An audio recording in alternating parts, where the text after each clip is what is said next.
Hello, my name is Jawad Alzeer. Today I would like to discuss a concept which is extremely very important in different areas of science, and this concept is called entropy. I think this concept is considered to be very complicated for many people, so therefore I thought it might be there is a need to clarify this concept and to make it so easy for students, especially when they study chemistry or physics, to see how one could understand it much better, and on the long run how one could tune entropy for the goodwill. So of course tuning entropy required us to understand what is entropy. So first of all, I think when we talk about entropy, it is essential to be fair and just present the second law of thermodynamics, where it basically states that universe is expanding, entropy over time is increasing. So the concept of entropy has almost been described in every textbook, and sometimes or most of the time when it is explained, either it is oversimplified or it is complicated. And indeed this concept confused not only students but also teachers. But the general perspective about entropy, when it is described in textbook, that it is disorder, randomness, uncertainty, and sometimes it is looked at is its irregularity as well, or it is a form of energy, dissipated, dispersed form of energy, or waste energy, and therefore it is overlooked and seen as it is less value.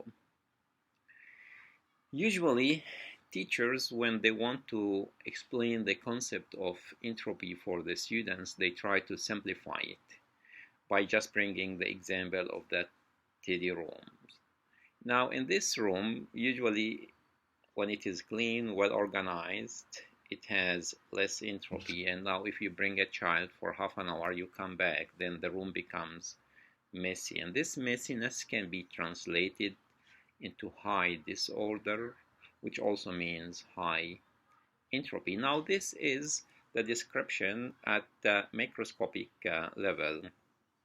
It is different when we look at it at microscopic level. So at the molecular level, entropy is linked to molecular motion. And the examples which are always brought to explain this concept, the solid, usually solid states, and they have a rigid structure with a highly packed molecules. This state represents low entropy, and this is mainly because molecules have a limited freedom to move.